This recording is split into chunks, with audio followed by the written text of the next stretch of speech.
where the treats at. Is this the passing of the torch, right? Is this what this signifies?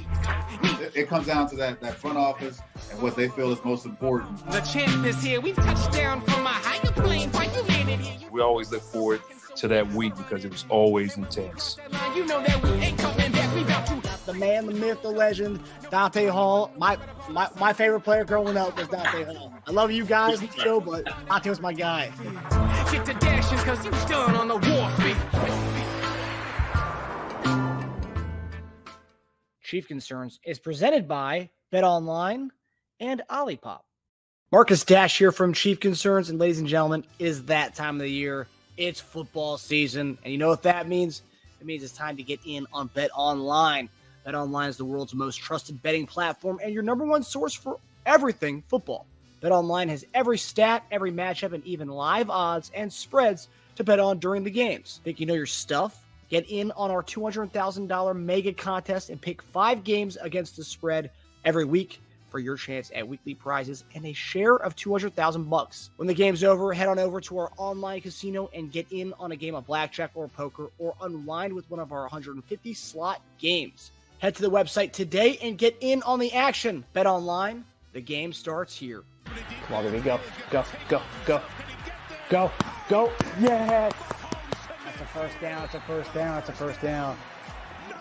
This football season, I'll be putting down normal sodas like Coca-Cola for Olipop. Olipop offers a healthier alternative with its low sugar content and natural ingredients. Olipop is more than just a drink. It's a wellness companion that supports your digestive health. Packed with prebiotics, this fizzy elixir helps promote good bacteria in your gut, leading to improved digestion and overall well-being. So go ahead, click the link in the description and use promo code SODALOVE and get your can of Olipop so you can enjoy the game guilt-free. Go Chiefs. Use the promo code SODALOVE for 15% off now. Hey everybody, welcome to another episode of Chief Concerns. I'm Marcus Dash here, legendary Chiefs tight end Jason Dunn, all the way back from Kansas City. Did you guys see his Twitter account? You guys gonna see all the JD on the field? I went to the Chiefs albums, the photo albums on their website. And a photo of JD right there, in the mix of things back on the field. But JD, how are you doing, brother? I'm doing well, Marcus. I'm doing well. A little tired from traveling, but it's a good tired, obviously, from a good time out there in Kansas City at the stadium, seeing some of the things that you don't really get to see and appreciate as a player. And so it was great to get that down on the field. I was going back home, Kansas City, Arrowhead Stadium, GHA, whatever you want to call it down, what people say. That's home to me. And so when I got back, I seen a lot of my family, and I was giving all the hugs and warm welcomes. And, it was good to see all the faces that are still there and seeing people, kind of grow up and stuff. I'll go back and I usually see guys every time I go back anyway. But just the experience of getting down on the field, it's not the only time I've been down on the field since I've retired. I think I went down there last year or the year before. But to actually have a segment, kind of before the game, I've never done that. It's usually halftime or a little bit before the game. We've done guys, doing the Ring of Honor, getting down, and that's always a good time. But this is the first time, on the sidelines, kind of behind the rope chains, and then going out down the field, throwing football and waving to the crowd. It was a good time, man. And then, people noticing who you are. And so it's good to see that people, hey, yo, Jason Dunn, and still, all those good things, man. So it was a great time. What up, Neff? Marcus, JD, word. Yeah, so it was a beautiful time. Yeah, man, I can't tell you, man, how great it was. Like you said, you seen probably some of the pictures. I sent you some extra ones, talked to a few guys out there. It was good to catch up, like I said before. Let me say what's up to everybody in the chat real quick, Marcus, if I could. What's up with you, Hall? How you doing? JD, y'all still loving me. Thank you, Rich. I appreciate it. I'm the Browns in here. Maria's here. Neff already hollered at you, Neff. Always good seeing you, talking to you, love you. Chiefs fan 1969, Gary Holling, Louis Kurtberth. What's going down? What's going down? Mike Brennan, good to see you, Mike. Delia Seguero. Hi, JD and Marcus. How you doing? Andre Chanel, how's it going? How's it going? JD, was that your special made 89 jersey? No, so it was a white one. So that wasn't my special made jersey. It wasn't. I had a red one that they gave me. So I think the white one might have went to Taylor Swift. Possibly. I'm assuming. I didn't get to see the girls, the rest of her, like I guess Twitter, whatever, TikTok or something, so I'm not quite sure whose it was. But I had a special jersey made for me for that day. I just won that particular one. So yeah. Demetrio Spence, good to see you. Good to see you. Greg Rose, what's up, Greg? Let me see who else we got in here. Who else we had? Nafis Foster, what's good? What's good? Nafis. Let me see who else we got in here, man. Trying to run up and down, see what's going on. Jeremiah de Muertos, what's going on, Jeremiah? So yeah, man, we're gonna have a good Zulu's in here. Zulu. So yeah, man, we're gonna talk a little bit. Had a good conversation about it. Just the whole experience, Marcus. It was really good, though. Really good. So yeah, and you got to talk to some current guys on the team, players as well, coaches, some that you go back in the day with. So yeah, we'll talk about all that in the episode tonight and other stuff. Obviously, previewing Week 10 against the Denver Broncos. Going to be a big one. Their defense is looking pretty good this year, so it's going to be an interesting game for our offense and the D-Hop connection. Yes, sir. And you got to see some good stuff. You got to see D-Hop's 2 tutties. You got to see Baker Mayfield looking like a pretty solid quarterback in this NFL, JD. I think I'm going to guess. I think you gained some respect for Baker Mayfield on Monday. Man, you know what I did, actually? When I see that little sucker be scrambling, and running, scrounges around, I'm like, look at Baker getting it. Look at him. I know Baker's a talented guy. That's why they took him first overall, he won the Heisman. I mean, he's a very talented guy. Maybe, I might disagree how somebody goes about how they, they carry themselves and whatnot. Right. My thing is, I think he's a little arrogant for what he's been able to give. And they gave him all these commercials up there and they shut the door on him up there in Cleveland. But I'm glad he's found him a place, Marcus. I'm glad he found him a place. Okay. I'm never, believe me, I will never rain on another man's parade. I will never look for another guy's demise. None of those things. I congratulate him for what he's done. And he gave the Chiefs some business, man. We just couldn't get him down. Every time I'm like, oh, we have him. And you can see it right there, man. The guys had him in the grip. But, him being the stature that he is and a little elusive, and you can tell, man, he's got a little strength to him. He's kind of compacted in strength. Yeah. So, he's a talented guy.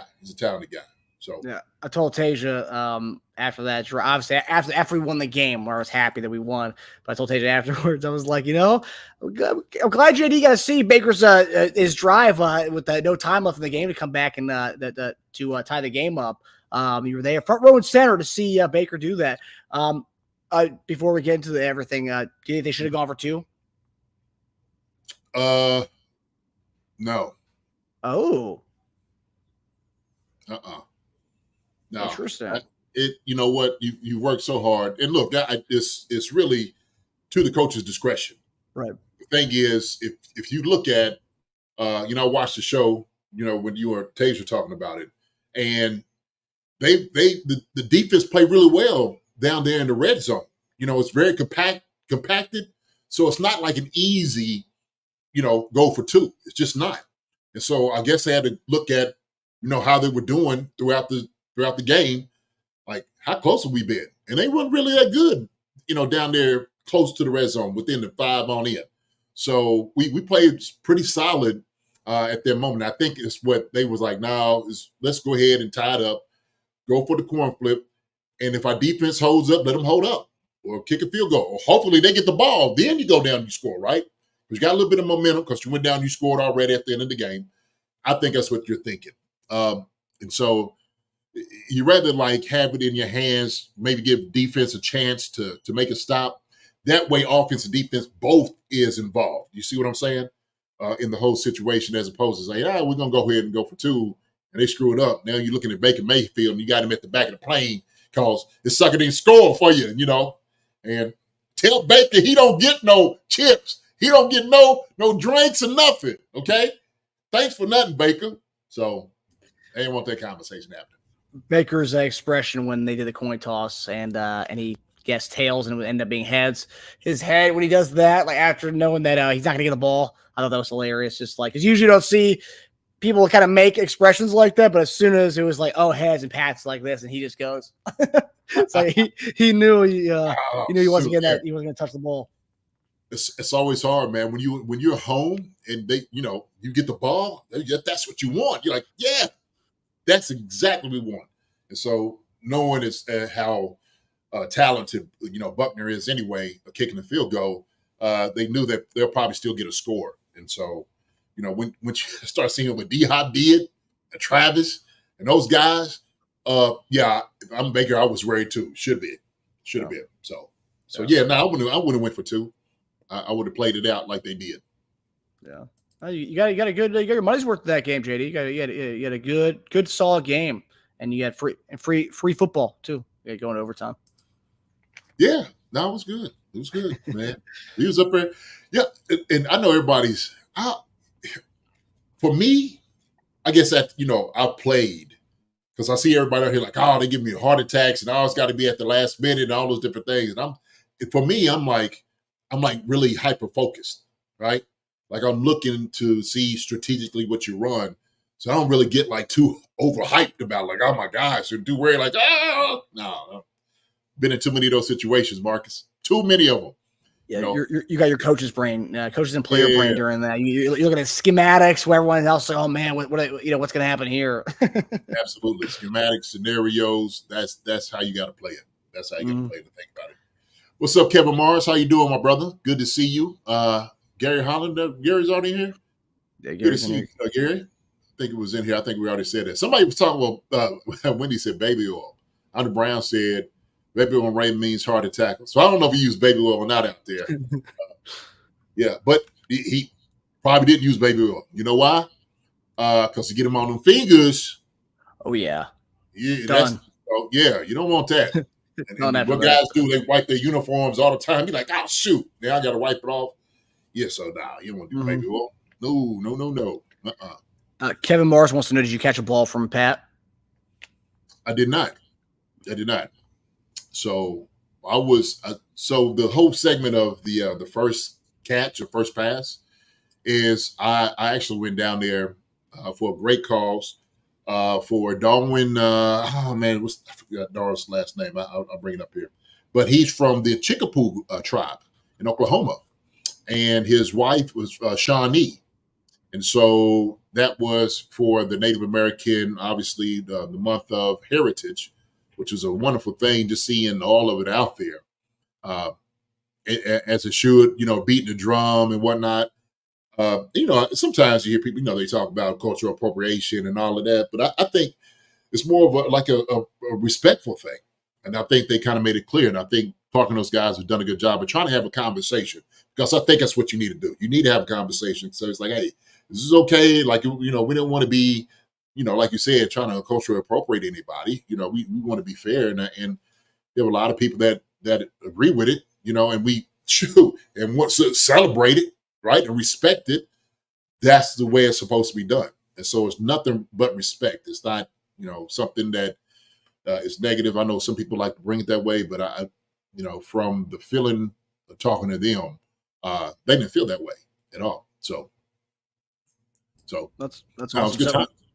We're gonna have a full segment. JD has some photos that we'll display during the episode in our next segment. But I did want to make a comment on some stuff before we get into the football scope of things. It'll just be quick. If you guys have been following the show for a long time, obviously you know that we're nonpartisan. We don't do any politics on here. We've had people in the past who've come on here and blasted people for voting a certain way or being a fan of a certain political figure, and we've got rid of those subscribers. They come on here and we've said we don't do politics. And obviously the day after election day can be very tough for many of the people in the country. But we just want to make sure everyone knows that Chief Concerns, we are a family. is an escape. Sports is an escape from the realities of life, the mundane of life, the different things that people go through in life. And, we just want to make sure that everyone knows that Chief Concerns, we are a family. And if you are, struggling with, the outcome of the election, if your person did not win or whatnot, Chief Concerns is your family, and we'll be here to help you escape the realities of life. And we just want to make sure we say that. Or you're on the other side and you won, and how it is. And I think, Marcus, we do a good job in where we are is we always look at the heart of people working together, trying to be better for one another. Okay, we're not about the divisiveness, the craziness, not about that at all. And so. Sometimes what you see is what's being exposed is the heart of people. And I really find it troubling sometimes when some may relish in the tears and the pain of others. I'm just not that way. I'm not. And so this is not football's a game where, win at all costs, all those different things. But sometimes, man, with politics, people can be hurt by these particular things. And we need to have, a heart for that, heart for the ones that have lost things. And so that's the way we feel. That's how we move here. Okay. We move, like I said, from the heart of God, doing those things, man, that's what we want to do. And so we all feel on both sides how things are. Look, it's about us being together, period, point blank. All the craziness and all that, too much of that have seeped in. All we need is love. Absolutely. Absolutely, Wendy. And then we need to do more of that. We need to have the character to show that and display that more. And so we're a family, we're a country, we're a community, we're a world. This is the human race under God, and we need to understand that, okay? That we all made in the image of Him, okay? And I told you, man, I'm a big man of faith. And my faith is, as it tells us, as Christ told us, we're supposed to love everybody, our neighbors, families. Families is the minimal thing. Our neighbors and the people that we don't like is the one we should be loving. Okay, and serving God is the first and foremost. So, just like Marcus said, being on here, man, we love you. We love you. Just let you know that. Okay, we got a hugs for everybody. We don't shoot. We ain't looking no owls, nothing like that. We're looking at heart of men, okay? Made in the image of God. It's who we are. So we hugging everybody. We want everybody to get together in the middle, hug up, and like, hey, man, what's all this craziness? We allowing the evil one to get in here and cause dissension. We don't want that. It's not, ain't no, That's not what we're doing. It's not what we're doing. So good to see you. And we can all agree, whether you're on the left side or right side, that election season is over. So no more text messages, no more phone calls, and no more of the silly political ads that I have to see during games and stuff. Just give me my normal detergent Tide ads. I don't want to see, they all have the same tone, the political ads. So, and yes, no more text messages and no more phone calls. I think everyone can agree to that. So at least we can all agree on something that's over with. Yeah. Good to see some people in here. High value, high yield. Good seeing you, my man. Greg Rose, Kermit the GOAT, Unity, except for the Raiders fan. We give him a little love too. We give him a little bit of love too over here, Kermit. You know what I mean? Maybe a little reluctant love, but we give it to him. Okay, got to do that. So, G-Pick, TC, what up? What up, G-Pick? What's going on? Don Peterson, my man, you snuck in here. I didn't get to see you. Look at Newt. Marcus Newt done snuck in here again. Wow. What up? Yeah, what up, Newt? So yeah. Now and Laura, good to see you, Laura. Hope she's doing well. See Hannah here too. So she's unity, prayers, and all of to each other. We pray for just the entire nation, country. That's what we need to do for each other. So that's what has to happen. Mm-hmm. And betting, the betting proposition passed in Missouri, so we'll have more people tuning in for our betting show Fridays. So that I don't know when that's going to kick in, but I guess the measure finally passed in Missouri. So if you're a Missouri resident, then you'll be able to utilize the sports betting apps at some point here in the next year. So that's a positive. That's a positive. Yes, definitely a positive. But all right, so we're gonna get. Oh, hold on, John Mitchell. Appreciate you, Mr. Dunn. It was a pleasure to meet you. Thanks for the kind words you gave my son at his flag football. Love the show. Keep up the great work, fellas. Hey, John, great meeting you too, man. And thank you for actually coming in and saying what's up. I asked him to do so. So I met him over at my brother and sister-in-law's, their son. Dominique plays flag football with his son, John's son. And John came up and said, hey, man, he said, man, I love y'all show. I appreciate y'all. Y'all my go-to. And I'm just like, man, I appreciate that, really. And it was good just to see people that come and watch the show saying what's up. And I met several people this weekend, but he was actually the first. We had just got in town. First spot we stopped at was at the flag football game, man, to see the kids, my little nephew, they'd run around and see what was going on. But John, man, appreciate it, brother. Thank you so much. I told you I'm going to give you a shout out, man. I'm glad you said something, though. I had to give it. So, hey, man, it's the recognition, man. But appreciate you, man. Appreciate you for sure. That's awesome. That's awesome. Flag football. We love flag football on this show. We're flag football kings on this show. Mm-hmm. Did you drop any plays for them, JD? No. You drop any plays now? No, I stayed out of the way. Of course, I'm like, okay. Hey. But, I let the coaches coach what they do. So. HVHY, they're looking at December 5th for the sports betting. Okay, so yeah, in a month's time. Okay, so we'll get some more Missouri residents on our show on Friday. So that'll be sweet. All right, so JD, we talked about your trip to Arrowhead. I've seen the photos. Do you want to tell us about your trip and who you talked to before or after we go through the photos, JD? Should we roll the video first? Yeah, you can roll the video if you like. Yeah, sure. But I'll give a quick summary. So, being out on the field, seeing most of the guys, I had a really good conversation, man, with Charles Benahu for about 15 minutes, man. We just had some real deep conversations, some good talks. I'm not going to tell you everything he told me, because, he's doing his thing. And I told him, it's hot. He wants to put everything out on the video and stuff. I'm like, all right, cool. But, we had a real good conversation. But I tell you what, man, Menahu's he's a real dog. Good people all the way through, confident in his ability. He's ready, and he cannot wait to get back on the field. So we had a real good conversation, deep conversation, man. And I just threw him a little wisdom I had as a OG, in the game, kind of, just how you just deal with things, and he knows he knows those things. But I know he appreciated some of the conversation we had, and it's always good when players get together. You just be guys and just talking. So that's what we did. Not only that, man, but I seen my guy Connor Embry. So Connor was over. I called him over, and we started talking. We spoke for about 10 minutes. And if y'all don't know, Connor's dad, John, who is the assistant head coach down there with the Dolphins under Mike Daniels, was my tight ends coach in Kansas City. And so I've known Connor for a long time.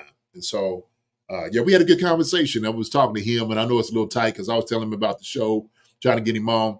But he's just like, man, JD, call me, whatever you need and whatnot. And just, I know how to reach out to him. I told him to tell his dad to give him his love. He said his dad's doing a lot of golfing, but spoke with him. Spags came over, talked to him. Me and Menahu was talking to Spags for a little bit. And when I kind of said, Spags, yo, JD, he looked at me and Menahu. He said, man, both of y'all guys need to be in bands right now. So Spags is funny. So I was like, look, Spags, I ain't got nothing else left in me. I ain't got nothing left in me. He said, I bet you do, JD. I know you might have a little bit. Which he's probably 100% right about that. You got a little to give, JD. Yeah, he's seen me working on it. He's watched me for a long time. Man. Spags is one of those guys, man. I tell you, I really enjoy and love because he's always appreciated my game and would always say so. So it was good, hollering at him.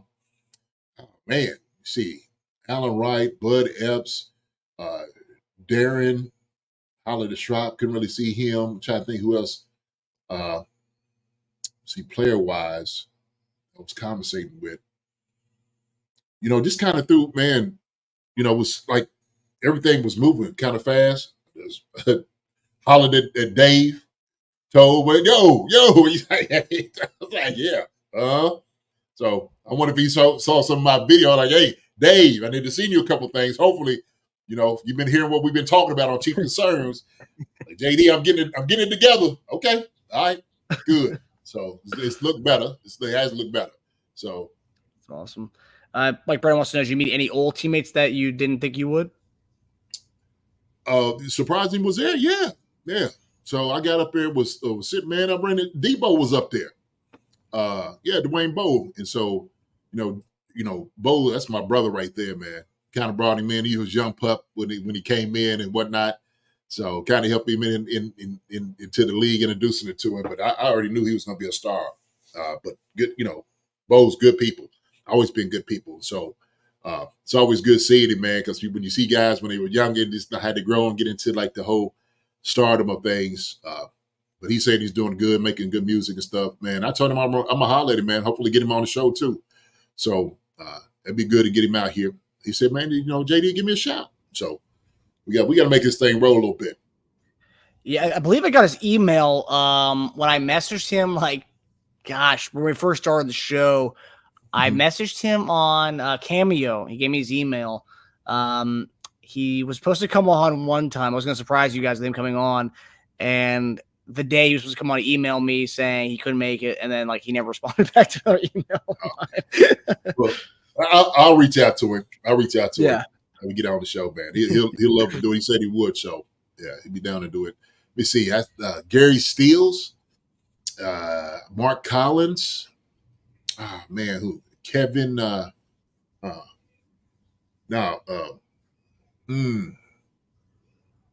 else does I see? A couple guys I played with. Oh, it was just like every time I turned my head was somebody else new. Gary Spanny. I don't know why I can't. True, but yeah, I've seen a lot of guys that I played with. Quite. A few guys. It was good to be at the game. Man, it was just that rain. And I thought it was going to hold off. It was a good shot of it, Marcus. It stopped raining before the game started, about half hour or so. Hour. I'm like, oh man, this is going to be great. If this stays like this, perfect. So that's why you've seen a lot of maybe the missed tackles. Some of that because of the rain, the guys are just slipping up. Yeah, towards the end of that game, we got really foggy. I remember it was one of our last drives of regulation, and Murray just got really foggy. I was like, oh man, that's interesting.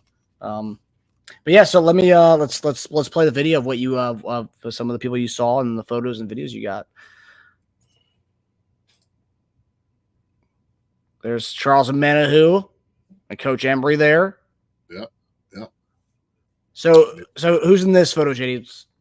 So right here, we're looking at it on the left is my wife, it's her sister, my sister-in-law, it's her father, Felix Figueroa. It's Valerie. Dwayne Bowe's right there at the top. There's Darwin right there below me. Obviously, yours truly, the tallest guy, sitting over in the back. The young lady, that's Darwin's wife. I can't think of her name. Thought I just pulled it up. But her and, man, my guy right here. Now, so, because I didn't play with him. That's Ron Parker, isn't it? I think so. That's okay. That's who it is. Is that who it was? Yeah, that's exactly who it is. That's Ron Parker. Yeah. Okay. But I met him before. But him and Debo was hanging out. We were chatting, talking a little bit. So. Yeah, Parker was good. Yeah. Yeah. No. Heck yeah. Right. But yeah. So that's then of course we get down here. This is right before we got finished throwing the pass. She put a spiral on it too. I said, look, just push it out there. And I showed her you put your fingers on the laces and throw it. That's one way. Or just, because it was wet, get it right there, on the pigskin and just throw it. And she did. She got it right there. Got it right there to him. That was a good time. It was a good time, man. Beautiful folks. Beautiful that's folks. Awesome. And that's the photo that's on the Chiefs website, JD. Oh, yeah. Okay. Mm-hmm. Darwin Kaskasky and his wife, Mary Thorpe. Okay. Oh. So knew which Native American tribes were the Kickapoo, not Kickapoo, Kickapoo, and the Shawnee tribe, Kickapoo and the Shawnee. So yeah, Mike, man, it was great. So these guys right here are the flag bearers. They run out with the big old flags and stuff, and I see them over there, stretching. I'm like, what's these dudes getting ready for? They got these jerseys. Is this a flag football game? And so I started seeing them, and they was getting ready, bending down and stuff. The flags. And so I went over and was like, yo, man, what are y'all? Who? He's like, man, we do want to do the flags. I said, oh, really? I'm just like, man, I'm Jason Dunn. They're like, oh, yeah, heck yeah. So we took a picture. He's like, man, we get a ppicture. I'm like, absolutely. I want to take a picture with you all. And that was like right before they was about to go out there and take the flag and run it through, the what is that right there? Through the hall, the alley, whatever it is. Yeah. Like the walkout, like the entrance. Yeah, right there. You see it right there in the background. Yeah. I don't know why I say yeah. The entrance right there, stadium entrance. So, Kickapoo, that's my people. I'm only 116. Oh, okay. There you go, representing, baby. Mm-hmm.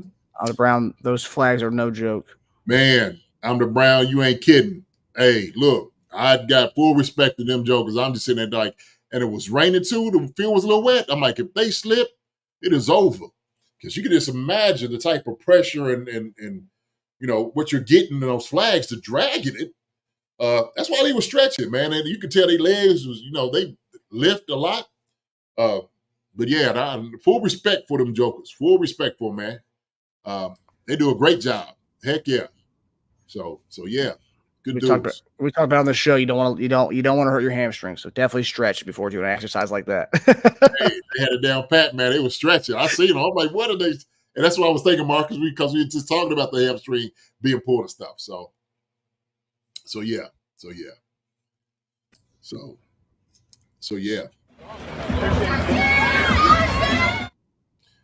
it's me in the middle.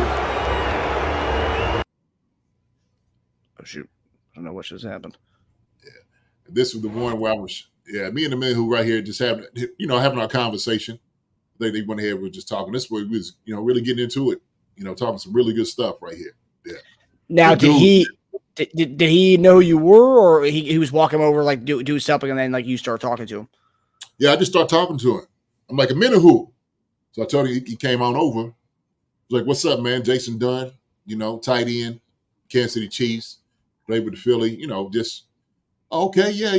And we just start talking, man. And I just told him, man, how much I love his game, seeing where he was physically, mentally, how far he felt like he was along, when he gained his step, all those different things, and I'm like, your body. And so we were talking into that regard. But as far as like technique wise and whatnot, we got into some really good conversation. Contract talks, how he fits into the defense, all those different things. So it was good. It's good conversation. Did he give you any nuggets about, him possibly signing an extension at some point here? No. Hey, we want him to stay in the kingdom. That's all. Hey, man. Yeah, we do. We absolutely do. I told him, say, man, shoot. We need to have you. Shoot, we need to have you out there. So he can't wait. He can't wait. And he was just talking about, man, how much hard work he's been putting in. Saying, man, like, when he got hurt, he said, man, he said it was kind of a freak thing. He said, I've never been hurt. He said, never been hurt. And he said, he's always been healthy, and it was just a freak thing. He didn't really get hit, nothing like that. He just stepped wrong, and there it was. So I just told him, man, I said, you just keep working hard. You've been out there, man. He's shoot. I said, man, you got the blessings on you, so you push for it. You already know what you want to do. So you just go ahead and just take it over. So, and just be patient while you come, no hiccups and nothing like that. You know when the right time is going to be. So, yeah. Can't wait till he comes back. I mean, he just brings a different edge to our defense. So, that's awesome. You got to meet him and talk to him about the game of life and football. Yeah, absolutely. Mm-hmm.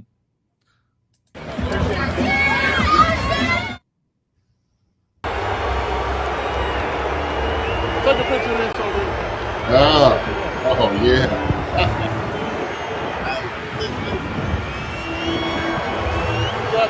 Is that video? Hey, just for that, we're gonna bust that. Hey, just for that right there, what they just did, okay? So everybody, yes, sir. Right there, yes. We don't play that around here. We don't play that around here. All right?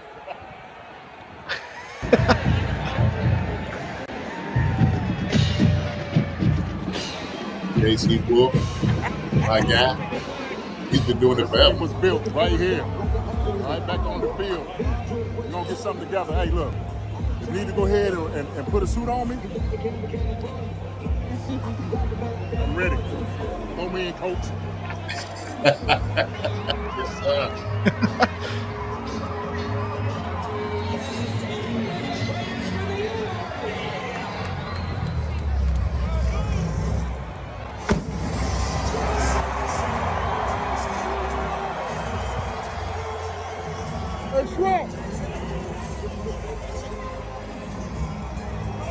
Drop shot. There's Andy. Now, I was going to go to Andy and give him a hug. I said, no, he's focused. I don't want to do that. Yeah, he looks locked in. Yeah, I don't want to interrupt the flow. But this right here, man, like, you know, because we're in the locker room. We're coming out of the locker room, you know, in the tunnel. So we don't get to see all of this before the end. You know what I mean? Like the cheerleaders, we see the cheer like kind of line up. You can kind of see a little bit of it. Just depends on, you know, how it comes out. You know, depends like who they decide is going to, you know, be introduced, defense, offense that day. So you're just kind of sitting back. Yo, that.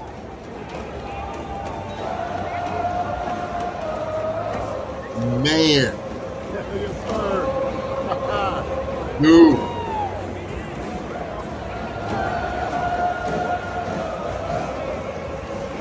That's awesome. So I see that, man. That's like one of the, I guess, traditions they have, like coming down, you know, the ramp and hitting it. I guess somebody said they got metal things on the inside that they hit, and I'm just like, because when I was coming out of the Founders Club, it's coming out because I usually hold back, you know, and I'm usually still talking to guys, maybe getting something else to eat and whatnot. So, you know, we kind of filter out late, you know, that most people are already gone by that time. But I've never seen that before. And I was going out, I'm like, man, what is that? What is that noise? What is that? So I could hear like, you know, and I thought people just in the parking lot, but you could hear like the drums, like doom, doom, doom, doom. And I had to run over, go see it, man. I said, man, I got to videotape this. It was so crazy. I was almost like a kid in the candy store. I said, man, how long they been doing that? And a sight to see, because everybody was on point, man. It sounded great. I mean, you know, obviously you couldn't hear it was loud. It was really loud. But that was just one of those beautiful nuggets that I was able to see. Like as a player, we just don't get to see that. We just don't. Like I said, man, we're out sometimes in the parking lot with our families, you know, down by the buses. So as far as like people hanging out, we don't get to see those things. We don't get to hang out and do the whole, tailgating. We don't get to do none of that. So that's the side that I like to see and hear from fans. That's why I told fans, I'm like, man, hit me up. Let me know where your tailgate is. I'd love to come and check it out. So we ended up going to my brother-in-law's, their tailgate. They had some friends and stuff over there. We tailgated with them for about, 30 minutes before I had to, go into the stadium. But yeah, nothing like it, worth every dime. Absolutely. It's like going to one of your great amusement parks that you're going to just enjoy. And you just take the ride, baby. Everybody's on the ride together. So, lovely place to be. Greg Rose, beautiful spot. That's exactly what it's like. Yeah, that's a thing that I guess obviously traveling fans from Arrowhead. Most of the games I've been to are away games, and when we've won those games on the way out, you got the tomahawk chop chance for all the spotted like Chief fans around there. But seeing it all in unison like that collectively is pretty cool. Yeah. And just seeing everybody out there because after a while I was just walking up. I was like, man, I'm like, how about those Chiefs? Where you go, hey, Chiefs? And hey, everybody get up. I was just still hyped still hyping. I didn't even play the game, but just being in an atmosphere, man, it was always good. Just to be on the field, that feeling again, and all of that stuff, man. It was cool, really cool. I really enjoyed it. Mm-hmm. That's cool, man. Seeing, getting to see and Embry, Coach Embry, the receivers coach. You obviously this is when you were in Philadelphia when his dad was your coach. No, Kansas City. That was in Kansas City. Yeah. Mm-hmm. Okay. KC. So he was a young buck like around you. So you saw him when he was like a kid. Yeah, he was Connor was probably a teenager. Okay. Early, like maybe 12, 13, because I remember we go like talking about going to his games, his football games, and then his pops John would try to get out there for him and talk about how good he was and stuff. So yeah, I've known Connor for quite some time, man. It's always good to see when you see guys like grow up. It's like, oh wow. So now he was talking. We had a good conversation, man. I told him I had to reach out to him too, maybe get him on the show at some point. For sure. Yeah. Did he make any comments about, because obviously we're big D-Hop guys. I'm sure you might have made a D-Hop comment or two. Did he say anything about Hop? He said, man, he changed the game, man. You get to see it. You know what he did? He changed the game. I said, man, you got your weapon. Now, I wouldn't try to take away from the guys that was there, but he's like, oh man, come on. He said, when you got him, shoot, hey, you know who you got.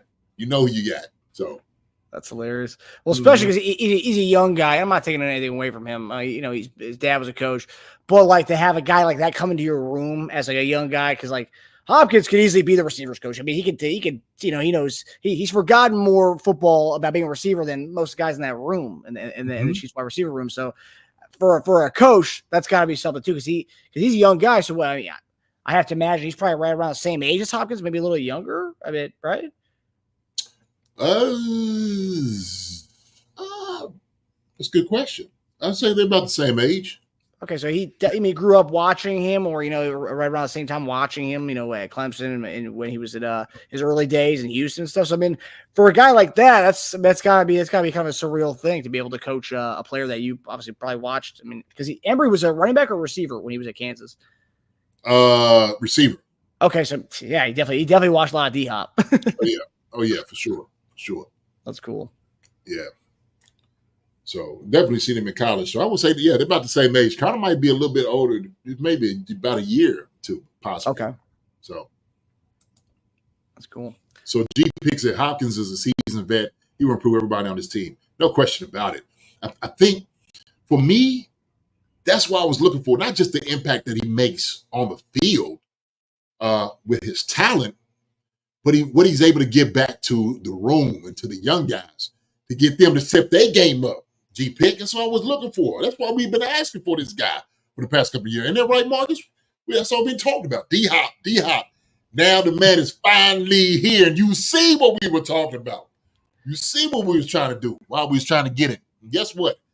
He's on the road to get it this year. He is serious. I'm telling you. Yo, that ball he caught him within three guys. Come on. And what's amazing about that is that's something that you would not see Pat do ever. I mean, Tyreek Hill's probably the last guy he would do that with. But like to be able to just trust it and just throw it into a group of like four dudes around him. I mean, that's trust. That's only like the 10th day of him being with Pat. I think that's unreal. When we say that D-Hop is one of the most prolific wide receivers of the last 10 years, that is not conjecture or just, we trying to hype him up. That is a fact. D-Hop is that guy, okay? Probably got one of the greatest hands in the NFL right now. No question about it. Always has. Had a lot of discipline. We seen, Kersey, we talked to him, his coach down there at Houston, Texas, wide receiver coach.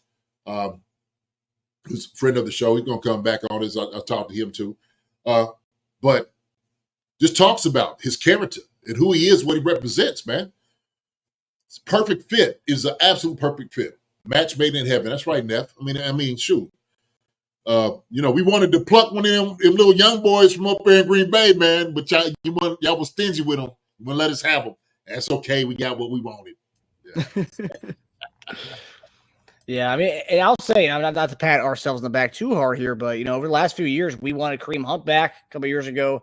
We wanted D-Hop a couple years ago, and like this season, both these guys are being kind of difference makers for us. Kareem Hunt, obviously, he's played more games than Hopkins has with us, but both guys have come out and just showed out right away, and why we've wanted them for so long. Oh yeah. Newt says LRZ would have been better. He has better hands. Newt's being funny today. That's a good one, Newt. That's a good one. I think he's being serious, JD. I don't think he's joking. He's joking. He's just talking right now. Newt like talking. I see him on the conversation. He just be talking, throwing stuff out. He asked me what we eat, man. We eat some good food. That's what we do. Some good stuff. There we go. Hannah said, exciting experience seeing Arrowhead. It has been about 10 years since I have been there. Thanks, JD, for sharing the photos and videos. More than welcome. I'm glad I was able to do it. I had a great time out there, Hannah. I had a great time. Rugby hairs, they do have great hands, Newt. Yeah, no doubt. D-Hop got some other mitts. He's a whole special guy. Yeah. So do you think another move is coming? That's perfect because that's our first topic of the night for the perfect lead in. So obviously trade deadline is come and gone. JD done. It's over. Chiefs did make a big play at Marshawn Lattimore on Adam Schefter. Had talked about for a couple of weeks leading up to this that the Chiefs were interested in him, but ultimately they traded him to the Commanders. They traded a lot more than what we were going to offer. But so you talk about the guys you have in the room. Nazi didn't play last week because of the concussion, but he's full practice participant, so he'll probably be able to play this week. But Joshua Williams, seen him for a little bit in that first half of that game. Second half a little bit, but first half of that game, it looked like they were looking for number 2 and they were going to him. They were targeting him a lot the first half of that game. And that's probably that's a game where they didn't have Mike Evans and they did not have Chris Godwin. And McMillan, three of their guys. And it seemed like they was a little too close, and they were performing really well against Joshua Williams. And then this past week, Jalen Watson actually commented on someone's post on Twitter saying he's not done for the season. So that was pretty surprising. And I don't know if that's the reason why they didn't make a move. But JD, seeing what you've seen from Joshua Williams and the guys who are left in the room as of right now, let's forget Jalen Watson. We don't know when he's coming back.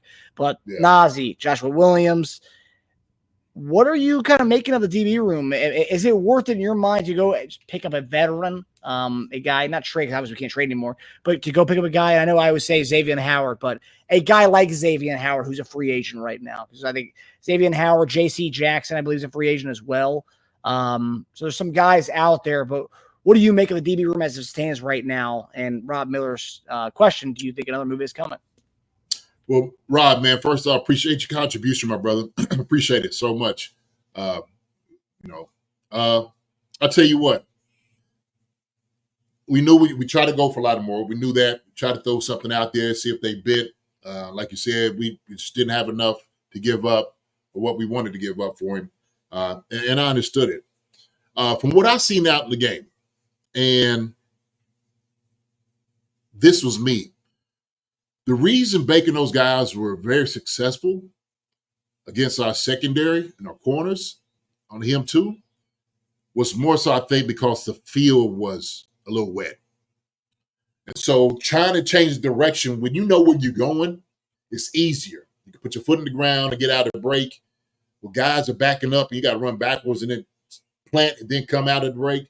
You're going to slip a little bit. So I could see that that's what they were doing. That's why they was able to get open and make some catches, so some very good catches. And so what they like, hey man, let's throw a couple comebacks, some out routes. That's what it was, and that means you forcing the guy to change direction. So if you just run it straight or something like that, it might be an easier thing. Yo, Joshua Williams surprisingly is a big dude. I was like, yo, he ran by me.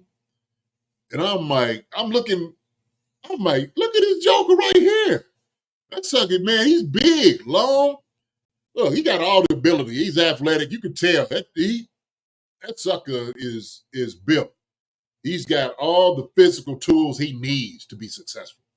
All the physical tools. And I'll say this, okay? And no slight to him. This is my own opinion. But I think because he's thrusted in to play the position, forced or whatever, he's just going to get better at it, okay? This is me. So better get Lattimore. Fine. We'll deal with what we're dealing with right here. Do they got to somebody free agency? Maybe. Possibly. But I do know, looking at Joshua Williams, okay, now he's coming back, he has all the tools. He has all the tools. And so sometimes, here's my opinion part. Sometimes when guys are not playing, then there's a little pity party, okay? That it's like, man, how come I'm not playing? Kind of get down on themselves, or sometimes they're upset with the system and how everything is going. I think that's where he was in a little bit, right? Kind of a little sour grapes because he wasn't getting to play as much. And he was regulated to special teams. And I see special teams, he was a guy supposed to start the gunner from coming down. And I didn't really see a whole lot of effort there too. And this is what I do understand. I want people to understand this, okay? If you're asked to play special teams and coaches see that, they don't see the effort of guys doing what they're supposed to do, you're almost not going to get what you want to get in regular field, like offense and defense. That's how they just make that decision. They say, like, if you don't care enough to play special teams and care to make this happen, ain't no way we're putting that on the field. We're not going to trust a guy like that. I'm not saying that was what was going on, Marcus, but I do say, she said that's what Dave Mary said about Josh for JD. Which part, Andrea? The things I'm saying? If you did, I don't know what part. Tell me, Andrea, type what part I'm right about. But I do believe that he might have, was kind of upset right there. His confidence shot right now. Yeah, Neff, exactly. So confidence shot. Also, Neff, he's a little upset because he's not getting there to play, right? A little sour grapes and whatnot. And guys, we're competitors. We want to play. We want to put all those things in it. And so the coaches got to see that. They got to see it in every part. And they got to see it on special teams and everything else. You got to give all the effort. Not just when you going out there to play. We got to see it on special teams too. And so for a young guy, he's got to learn that right now. And that's why part of the problem is some of the things you've seen, talking about some of these young guys, that they're not putting the hard work and the effort into being a pro. All right? And not now, don't get me wrong. I'm not saying that's him, but I know this on young guys. Shoot, and sometimes you just got to learn how to work in the NFL. You just got to learn how to work. And if you start playing early, then you feel like you deserve it. You arrive, Marcus. That's how people feel. Well, how come now I'm not playing? Right? Well, shoot, you haven't shown anything that you need to play. You haven't taken the bull by the horns. You ain't made it yours. You ain't put no flag down, made it staple like this is your position. Ain't nobody else coming here to take me out. That's how it's got to be, man. You got to compete all the time. And so Josh Williams has all those things with him. The physical attributes, I think he has mental attributes. He's got very good skills with, ball skills. It's just sometimes you got to work through saying, this is who I want to be. I got to be the guy, okay? And so hopefully these last couple of games, because it is him, he's seeing, hey, man, this is the NFL. You got to be right and tight all the time. You can't not when you won't do it. So that's just coaches speak, man. That's coaches speak. As a special teams coordinator, hey, I know this for a fact. We are watching, and the guy don't show enough on special teams, classroom or practice, we cannot trust you. You are not going to play. And the coaches will tell you that. The head coach will say that. He will tell us that. Hey, man, he ain't giving enough effort. Does he not care enough? Is that what it is? Okay, well then, guess what? Hey, we ain't going to do it. So he said my audio was messed up. No, you sound fine to me. I think Don, is he the only one who thinks that? Guys, can you comment? Stream is laggy. Oh, okay. Right. Oh, okay. Right. That happens. Right. But we got a contribution from Omni Brown. Appreciate that, brother. Really appreciate that.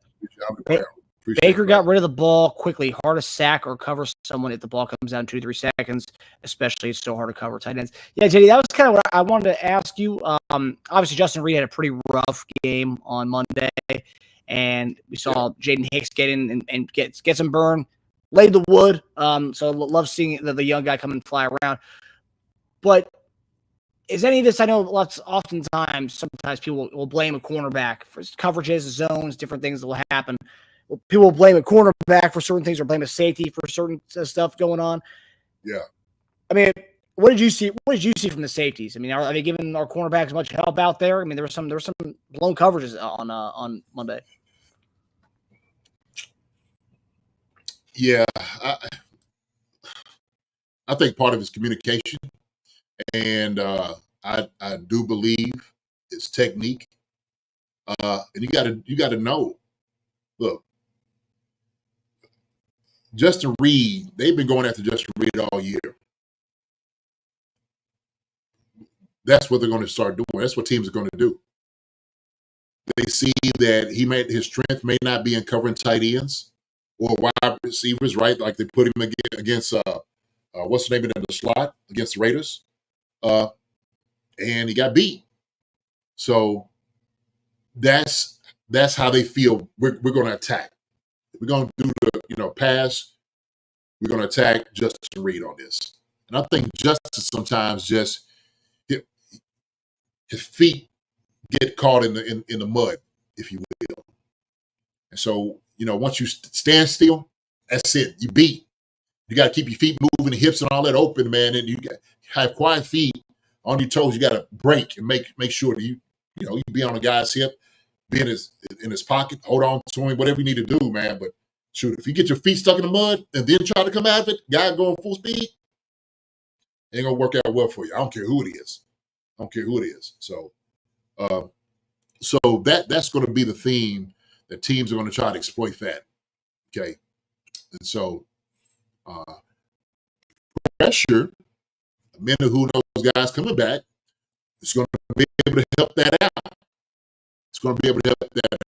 So you look for errant throws, and that's why I was talking to a minute who because he was talking about man, I made so many pressures. I said, man, who sometimes people just look at the numbers, but they don't really understand the context and the impact that you make. Sometimes as a defensive end, and sometimes just an errant throw or making the ball go sail on somebody, that's a win. So obviously the D line and the pressures and stuff help out the secondary. So that's what it's going to be. But yeah, man, a little rough. I think it's just communication. But they're going to pick on Justin Reed until he shows he can cover consistently. That's going to be the challenge. Yep. And this is Justin Reed's contract year too. It is, but writing is on the wall when you bring in Jaden Hicks. You bring in a couple years before that. I mean, they've been gearing up for it in a way. And then Shamari Connor, obviously, who does a little bit of everything. So they've been gearing up for it if it is the end for Justin Reed. But yeah, I just saw a lot of Chiefs fans likening him to Daniel Sorensen. So yeah, those kind of funny. So I seen that, man. I was like, I had to laugh. I'm like, don't do that. I wish you had that to show that one. That was funny. New said he's arguing. New, what are you arguing with me about, man? Are you arguing with me? You want to argue, man? Let's have an argument, man. Let's go ahead. LRZ MVP. Dane, Mike Evers is back on the market. Can we bring him in for good reps? Actually, he's not on the market anymore. He was claimed by the Tennessee Titans, so he'll be joining up with old friend L'Jarius Sneed. So they'll be joining up back together again. So no, yeah, I was thinking about bringing him. I would want to bring Mike Evers in, but no, he is going to Tennessee to join up with L'Jarius Sneed. Yeah, but Mike's not a corner. We think everybody's talking more corner help than anything else. Yeah. But I think Josh should be okay. It's going to be a good week for him against the Broncos. Well, something is playing good ball.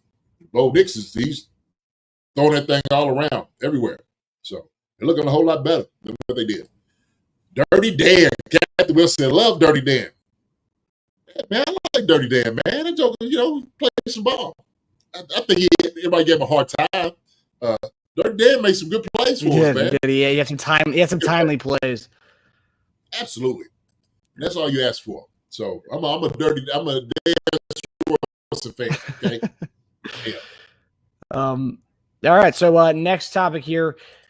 So obviously Broncos week.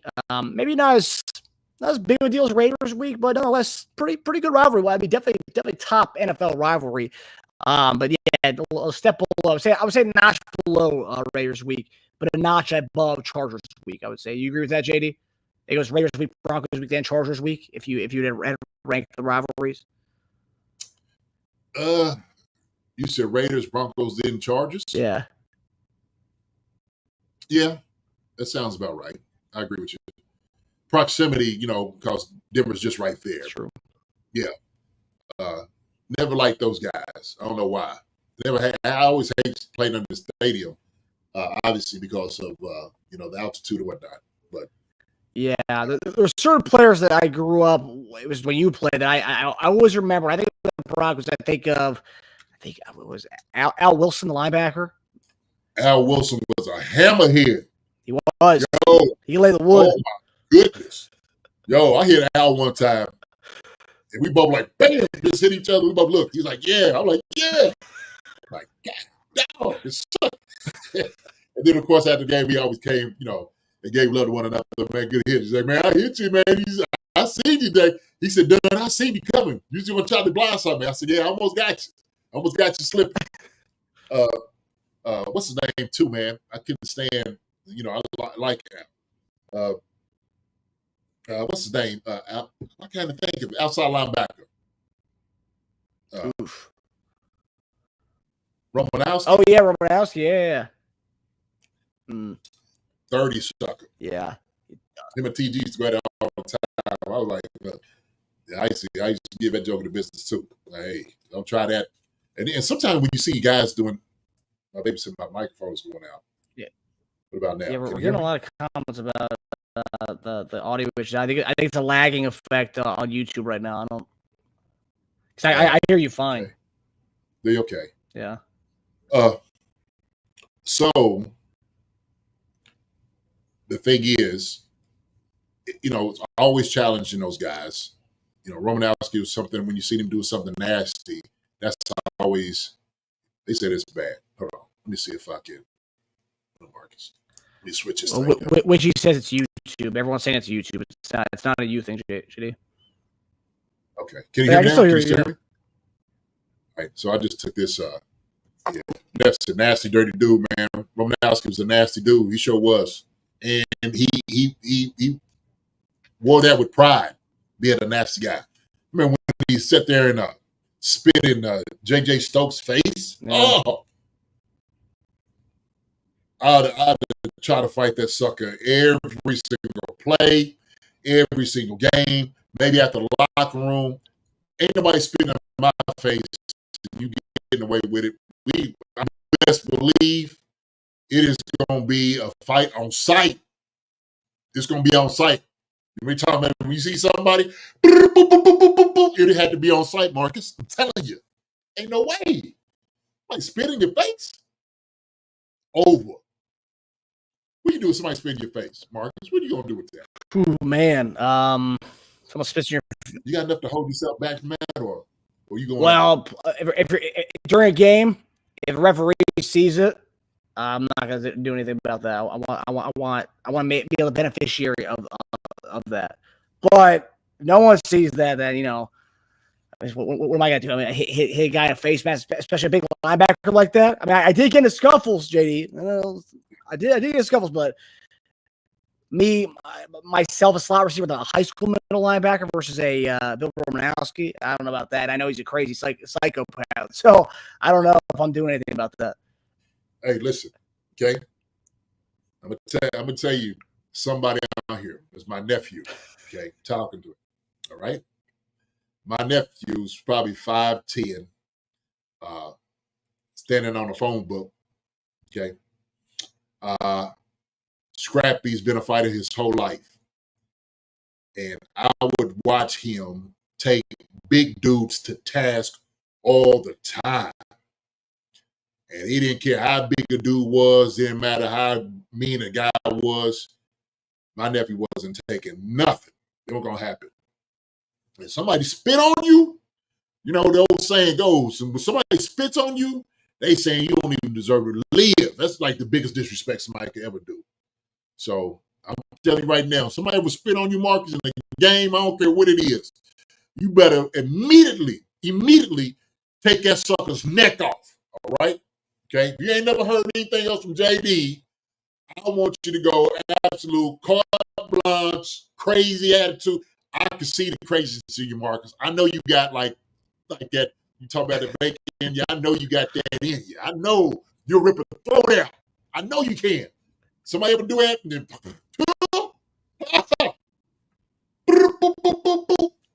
you better lay into that sucker as hard as you possibly can. Yeah, but if it ever happens, yeah, during our flag games, they get pretty testy out there. There have been fights that have been broken up, more like the kind of the NBA fights, JD. Everyone's like getting in their face. Everyone's got to like, hold them back, like no fist overthrow, but it's like, yo, what's up? And everyone's like trying to break it up.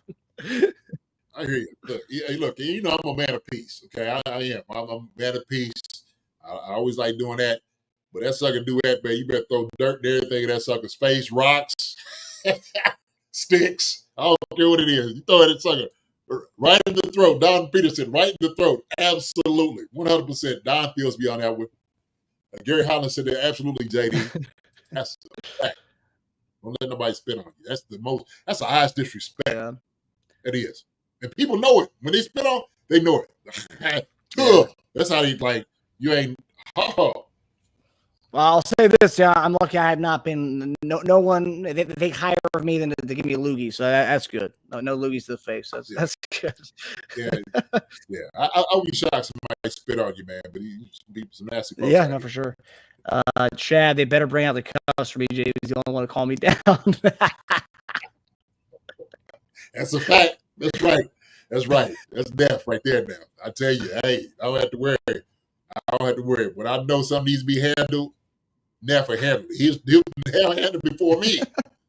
You know? I had to be the one to pull him back, calm him down. That's for sure. Love you, Neff. Sure. But so this game is Broncos. I mean, no Al Wilson, obviously, but I don't know what Sean Payton's cooking over there, but this is a good defense that we're about to face this week. Last week might have been an outlier based on the numbers. I mean, they had the Ravens dominated them big time.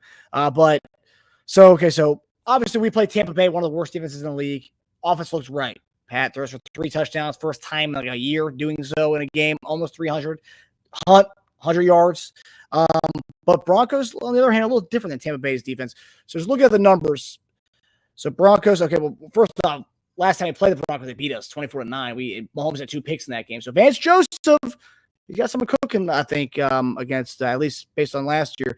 But so outside the Ravens lost last week, their defensive scheme, their blitz heavy, it's their skill sets to their players. They've been dominating. So right now, top 6 in yards allowed per game, top 6 in passing yards allowed per game, top 10 rushing defense, top 10 scoring defense, and this is crazy. Top 10 scoring defense allowing 17.9 points per game, and that's with allowing 41 points last week. So that just tells you, I think it's number 3 in the league.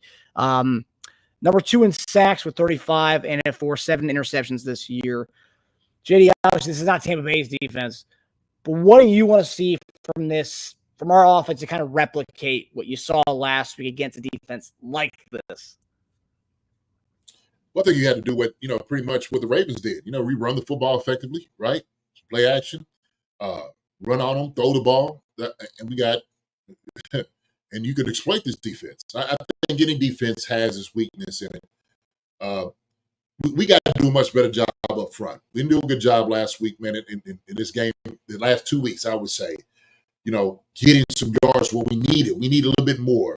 And so I think, obviously, drive field, we're doing a good job against them, okay? Pretty talented linebackers, pretty talented in the secondary, okay? And we know that. And so, Pat Surtain, second. The other dude on the outside who's Riley Moss. So, they got some guys. They do. They have a really talented defense, young defense. Van Joseph got to play at a high level. But I think that's the main thing is you just got to pressure those guys. Okay, protect the football. Pat's got to protect the football. Pure and simple. They take chances. They'll jump balls. They like sitting in zone, run a little bit of man. They mix it up a whole lot defensively. So I think our attack has to be the same thing. Multiple tight end sets. D-Hop, Worthy, moving them around. The motion obviously is going to help, mess up their communication on who they have. We do it better than anybody else in the league. Nobody else motions and moves around like we do, Marcus. I think the only one that maybe does a little bit of that is the Rams. I would see the Rams move around, a whole lot. But other than that, most people are stationary. We like moving our guys around. And so we know we've seen Travis, D-Hop, those guys actually eat. And so I think it's going to be on the menu again this week. That's what you do. So hand it off to Kareem Hunt, okay? Open up your play action. Give the ball to D-Hop, Travis. Watson comes in, Noah Gray and all those guys. Let those guys, everybody else filters in where they need to be. So, I like our shot against them for sure. So, and we ain't forgot that loss either. Believe it. Albeit that was at Denver. That wasn't in Kansas City, but nonetheless, not the best. Not the best showing the last time playing them. But yeah, you're right. I mean, we're going by, Raiders took care of business. Last time we played them, we lost. Took care of business. Now we're coming back to Denver. But yeah, I mean, look at their team. Benito's got 6 sacks. Cooper, who just got a massive extension, 5.5 sacks. Zach Allen and Franklin Myers both with 4 sacks. So, I mean, this is a team that's just throwing passers at you. I mean, and to be second in the league right now, I mean, it's a good test as far as, the last 2 weeks, offensive line, I remember, we've said they haven't looked the best, not the sharpest. It's going to be a big test for them. Well, that's why you run the ball at him. That's why you run at the pass rushers. Benito's a young guy. He's undersized. And so with a guy like him who's a little bit more lanky, like I said, more smaller frame, you run at him. That's how you negate the pass rush. Okay? You keep beating them jokers down. Keep hitting them in the ribs, keep hitting them in their thighs, in their neck, and everywhere else. I think I see somebody up here talking about I smack them in the helmet. I think D'Amico Spence said that earlier up there. Yeah, I'm smacking helmets for that. But you talking about the spitting on people. And Dave, JD, we test chins around here. As you should, Big Dave. As you should. But that's what you got to do, Marcus. When you dealing with a pass rush, physicality is what takes care of all of that. It negates all those things. Beat them up. Beat them up. We talking about test the 10. And you saw that. Second half was 8 straight carries with Kareem Hunt right out the gate, right out the half. I mean, first half, they kind of went away from it. Last 2 drives were flat, and I don't think they ran the ball much with him in the last 2 drives of the first half. Second half, they come out 7 or 8 straight carries with Kareem. That's what you're talking about. They went back to that ground and pound. You got to do that. You have to. And especially, on the field like that, I mean, the run's in your favor. Runs in your favor. And I saw you just need a little bit. Just need a little bit of hold, open up the crease. But what you want to do is you want to lay on that defense. So when it comes fourth quarter, them jokers are wore down. That's that's just a formula. It's the formula for it. You saw Kareem Hunt doing the feed me, baby. Feed me, feed you we shall. And you heard Pat say, "Run the football." Yep. You heard him say it. I'm like, "Oh, Pat did that." He knows. Yeah, Pat already got his 3 toes at that point. He wanted that game to be over. He knew Kareem was going to get in there. Mm-hmm. So we got another contribution from Amda. Really appreciate you, brother. When Juju returns, who will be the X, Y, and Z receiver and who loses snaps? Watson or Hardman? Both have been Johnny on the spot the last 2 games. Very true. Very true. Our offense, it's not like everybody else is not. You don't have a really typical X, Y, Z receiver. Everybody's interchangeable. That's usually how it is. That's how it works. Y obviously is the tight end. X is that's your split end. Z is, that's your main wide receiver. So you can say Worthy's going to be, if we name it, guys, Worthy would be your Z, split X. You can do D-Hop, Justin Watson. Like I said, man, we just don't run typical things other than just Y, right? But you could line your Y up with Travis and those guys too. So, but with the question of Juju, I don't think it's going to look any different than what we've done filtering in. We got to make sure that his hamstring is going to be healthy as well. But he comes back and just makes the offense even that much better. So, and him and D-Hop together and Worthy, good look. Yeah. Hardman, Watson, yeah, that's good. That's good. That's good. I like that receiving core. I like it. I like it a lot. Not a lot of, I would say, like home run hitter type guys, but a lot of guys who reliable hands and get the ball and then get you the ball down the field, get you chunks. Well, sure, we see when Worthy get a home run hitter. Sure, That's true. D-Hop caught that one was a home run hitter. It was like, oh, okay, D-Hop still got that in you. Yeah. Right?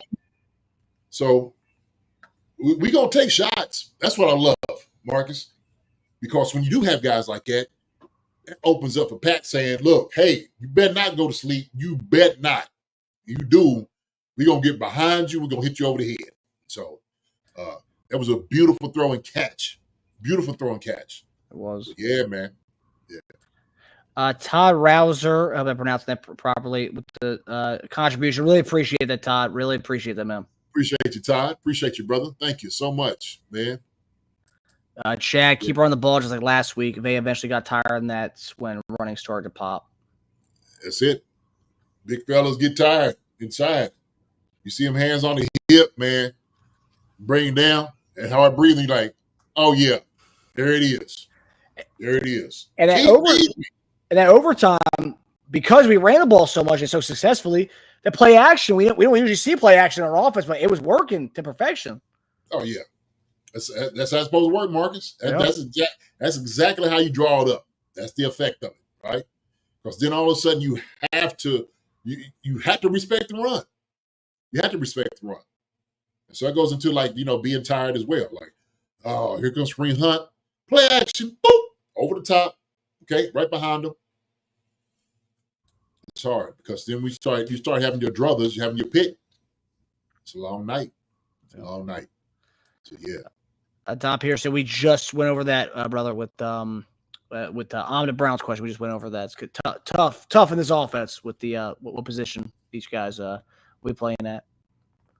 Yeah. They switch up, Don, different places. So that's what I love about our guys. They can play inside and out. More so outside guys would be Watson, obviously, and Worthy. But Juju and D-Hop can play anywhere. So G-Pick, appreciate the contribution, man. Really appreciate it. Appreciate you, brother. Appreciate it. Everyone's been fantastic tonight. We really appreciate that. Yeah, man. Thank y'all. Thank y'all so much for your generosity, but also, too, for your time. We always have a good time when we out here, man, talking to you all. So, yes, sir. So be feeling those burger Greg's Rose. Did you guys see him in person? Because he is enormous. Yeah, you're a big guy, but me when I see any of these NFL players, I'm like, oh man, holy crap! But like, Vega is huge, and just seeing the linebackers who are big, like Vontae David looks like a little kid next to him. Yeah, Vita Vega's he's a big guy. He's like large. He's wide. When I seen, because I should have walked closer to right there when they was coming out. Mm-hmm. But I didn't want to get in the way. But yeah, this jokers out there. Boo! When I said I love it. Boo! Yeah. So how small was Baker? I hear he's a lot smaller. Obviously in the camera he looks bigger, but probably he looks like a smaller stature guy in person. That's I mean, he's listed at 6 foot, but I think he's I've read he's more like 5'10". Yeah, it's like maybe 5'10", like I said on the phone booth, 5'11". On the phone book. So, right. But I don't realize. Mike Brennan said JD as well. I don't realize how big I am to other people either. Like I was like me in the Menahu. She was like, "Oh, you're taller than Menahu." I'm like, "Yeah, shoot." Menahu's slim and in shape, and I'm sitting over here doing chief concerns. Loving it. So, he's not as tall as Pat, man. He's shorter guy. It's kind of hard when you have the helmet on too. Helmet gives you about 2 or 3 inches as well, so it looks like he's got good size. And when you have a flak jacket too, it makes you even look thicker. Oh yeah. little putty going on. Hey, appreciate you, brother. Appreciate you as well. Dang. Appreciate all you guys. Yeah. So. All right, JD. So final topic tonight. Obviously, Friday night. Come back to our channel, 8:00 p.m. Eastern Standard Time. JD to give us his keys to victory. 10 keys to victory. 5 offensive, 5 defense for the game against the Denver Broncos. And of course, Tage and I will be laying out some bets for you guys to lay some money on this weekend. But JD, the Chiefs will be taking on the Denver Broncos at home Sunday, 1 p.m. Eastern Standard Time. And your guy, Trent Green and Kevin Harlan, will be on the call for that game. Chiefs are an 8-point favorite at home. Patrick Mahomes, 12-1 against the Denver Broncos. The one lost last year, the last time we played them. JD, who do you have in this game, brother? So I think, man, we're gonna be another victory. I see 31-21. So I'm looking at 31-21. Chiefs. 31-21. Interesting.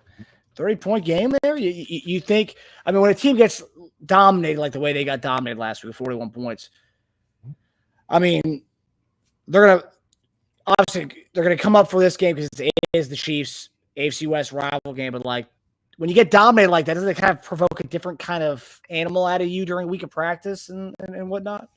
It does, but it also, for us offensively, it does the same thing for you. So when you sit there and watch a team put up, hang up 41 points on the team, you're like, oh, well, shoot, we can do the same thing. And what you're doing is you're watching film. You're seeing where they're all soft in the coverage and, where they are weak. And so you attack that. You make sure that's going to be one of your coaching points. And so you emphasize that during the week. But we got a good running game, too. We have a good running game. And so we got good receivers. Got, the best tight end in the NFL. So we got what we need to put up 31 points on these jokers. And really it boils down to protecting Pat, protecting the football. You do that, we're going to be fine. 31-21 I'm looking at right now. So interesting. So 31-21 would be 52 points total. The total points that Vegas has it set at is 42 points. And I'm looking at it now because when I made the topic earlier, we were 8-point favorite, but now we are a 7.5-point favorite. So it's come down a little bit. So that means the might be the sharp bettors taking the Broncos here to cover this big number. Mm-hmm. They're gonna have to look, man. They're gonna have to stop. They're gonna have to stop what we do. I think we're starting to find our identity in that with Kareem Hunt. But now when you have a talent like D-Hop, changes things. It does. Absolutely changes things. So I see us being in the upper 20s probably for the rest of this year, Marcus. I think it's where we can be. I think our offense could really be what we want them to be. So when you have a legitimate running back and running, Pacheco gets back too, man, we're gonna be getting some weapons, brother. We're gonna be getting some boys back, offense and defense. And like I said, we let y'all have a chance. We gave y'all a chance, an opportunity to catch up with us when you could. Now everybody's getting healthy and coming back. We ain't playing around no more. So, yeah. So you think that? I think I agree with you. I mean, the fact that we were close to that number anyway. The near the 30s without D-Hop, and now that you have that addition to the offense, I mean, I think you're right. I think we are going to be scoring up there. I think the offensive woes that we were accustomed to in the beginning of the season, I think that might be a way of the past with as Hopkins kind of continues to emerge with this offense. Yeah. Let me see. So, yes, when is Juju coming back? So right now, let me see. I had the injury report.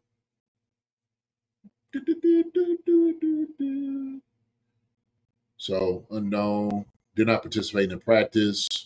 So not sure.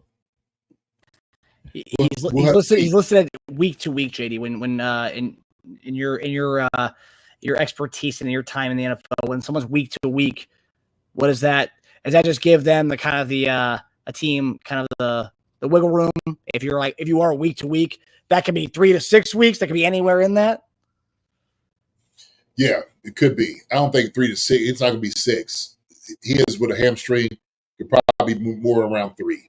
2 to be safe. At third, game you could come back and be good because they'll work on it. And really, it's the scar tissue. How bad of a hamstring pull it was. But if he's feeling healthy and he's working on it, he's going to be fine.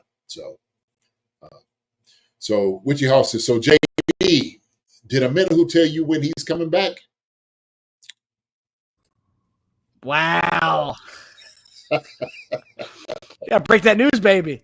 Hey, I will say this, okay? He's very close. That's what I'll say. He's very close. I don't want to break nothing that he, want him to do it. He's got this whole production he's putting together and stuff. I was like, man, I'm gonna start watching your thing even more. He's like, yeah, I appreciate it, man. Appreciate it.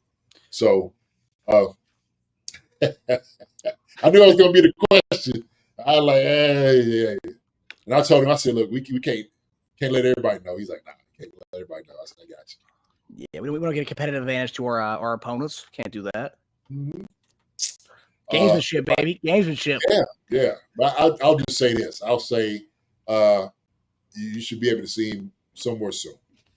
So, yeah, if you haven't got a chance to check out Charles Menahu's his journey back, go to his YouTube channel. It's phenomenal stuff. And hopefully we can get him on the show, Jay. I know he's trying to boost his subscriber numbers. We can definitely try to get him on the show to maybe help him get his stuff out there. Yeah, definitely. And that's what I'm going to reach out to him too. And see. So right now, where he's working out. I'll reach out to him. See if we can go ahead and get something together. Oh yeah. Marie's not have a podcast. He has a YouTube channel where it's kind of a vlog of his journey of back to the game. So it's a really good one. So definitely check it out. Charles Menahu. Definitely good stuff. Mike said, JD doesn't rhyme with the Fields.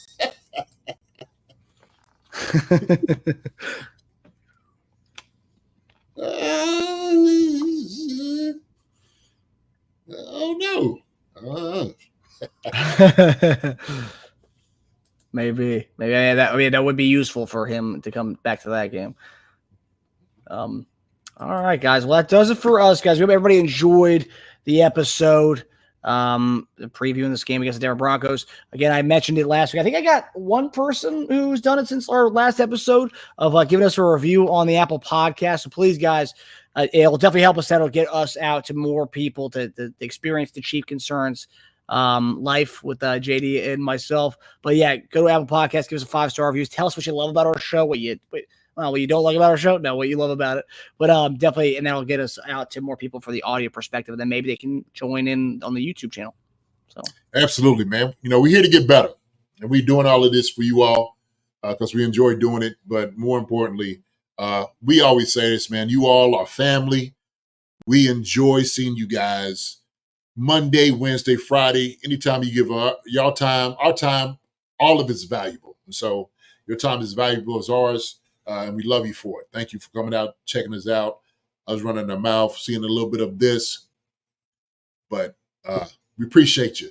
Gary Holland, Newt, Rodney, good talking to you, Newt. Newt, we're going to keep fighting, baby. Come on now. Come on. You're going to keep fighting. Witchy Hall, I'm the Brown. Good seeing you, my brother. Witchy, like always. Kevin Mars, appreciate you, my man. Kathy Welch, Wendy, appreciate you. Good night. Mike Brennan, my brother. Good seeing you. Sasha, good seeing you. Appreciate it. Maria Trainer, thank you. Good seeing you too, Maria. Let me see. Who else we got out here? Greg Rose. Appreciate it, my man. Keep your word, bro. I guess so. Hey, we always going to keep our word. Andre Chanel, good seeing you like always. Okay. G Pitt, my man. Good seeing you, man. Don Peterson, my guy. All right, Don. I was good talking to you as well. Let's see. Sasha, who else? Neff. Love you. Love you, Neff. Be talking to you. Be seeing you real soon. Let me see. Gary Howland, my man. Gary, Can holler at you. What's up? It's my sweetie. How you doing, sweetie? Love you.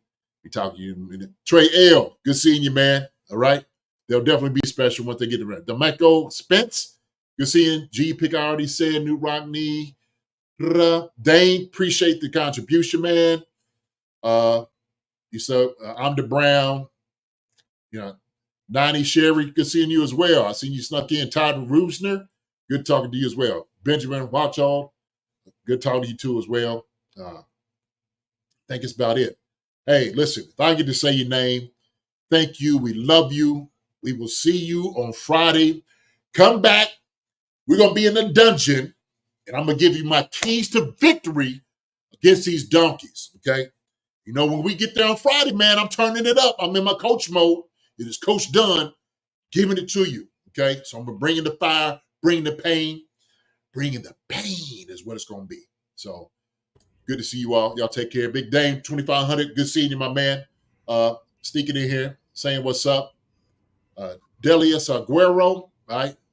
Jeremiah De Muertos, and the like. All of y'all take care. Love y'all. I'll see y'all later. Marcus, my man. Love you, my brother. Love you. Okay. Hey, man. It's all love out here. It's all love out here, y'all. Okay. Y'all hug each other. That's what we bring, baby. That's right. All right. All right, everybody. Hope everybody has a good night, and we'll see you guys Friday night. Love you, everybody. Yes, sir. Amen. Hi, everybody. Thanks for watching. Subscribe here to get the latest from the show. Also, be sure to check out the best clips from Chief Concerns. And if you prefer to listen to the show, subscribe and follow us on Apple Podcasts, Spotify, and anywhere else you get your podcasts.